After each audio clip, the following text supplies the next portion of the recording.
পূর্ব মধ্য বঙ্গোপসাগর ও তৎসংলগ্ন পশ্চিম মধ্য বঙ্গোপসাগর এলাকায় অবস্থানরত গভীর নিম্নচাপটি উত্তর দিকে অগ্রসর হয়ে একই এলাকায় অবস্থান করছে।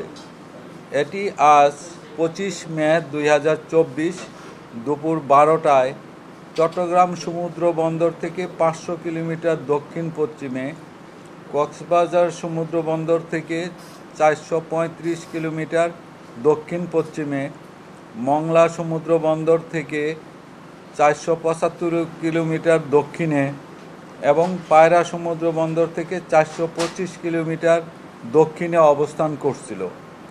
এটি আরও উত্তর দিকে অগ্রসর ও ঘনীভূত হতে পারে।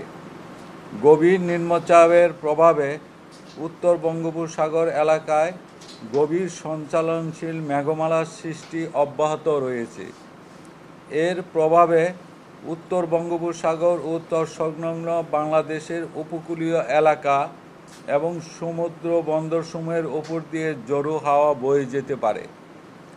গভীর নিম্নচাপ কেন্দ্রের 48 কিলোমিটারের মধ্যে বাতাসের একটানা সর্বোচ্চ গতিবেগ ঘন্টায় 50 কিলোমিটার, যা দমকা অথবা ঝোড়ো হাওয়ার আকারে 60 কিলোমিটার পর্যন্ত বৃদ্ধি পাচ্ছে। গভীর নিম্নচাপ কেন্দ্রের নিকটবর্তী এলাকায় সাগর উত্তাল রয়েছে।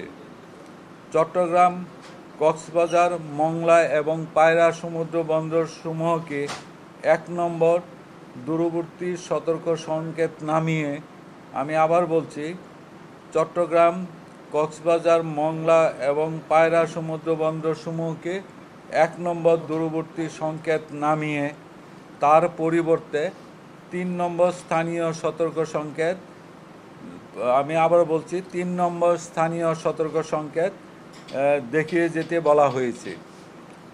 উত্তর বঙ্গোপসাগর ও গভীর সাগরে অবস্থানরত সকল মাছ ধরার নৌকা ও ট্রলারসমূহকে অতি দ্রুত নিরাপদ আশ্রয়ে যেতে বলা হলো।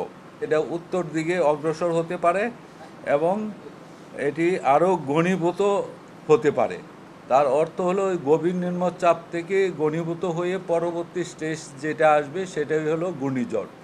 ঘূর্ণিঝড় যখন আসবে তখনই এটা আজকে রাত 9টা নাগাদ এটা ঘূর্ণিঝড়ের রূপ নিতে পারে।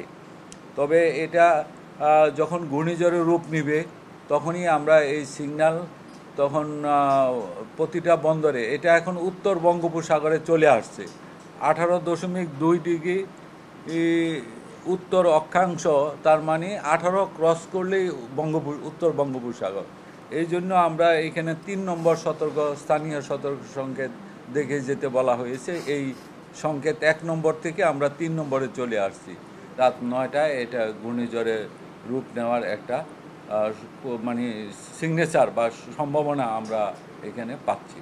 এটি আরও শক্তি বাড়ানোরও সম্ভাবনা আছে, যেহেতু উত্তর বঙ্গোপসাগরের কাছে এসে অনেক সময় এটা যেহেতু একদম সাগরের মাঝামাঝি জায়গা দিয়ে আসতে, এটা যদি ইন্ডিয়ার কোস্ট ঘেঁষে আসতো তাহলে শক্তি সঞ্চয় করার সুযোগটা কম পেত।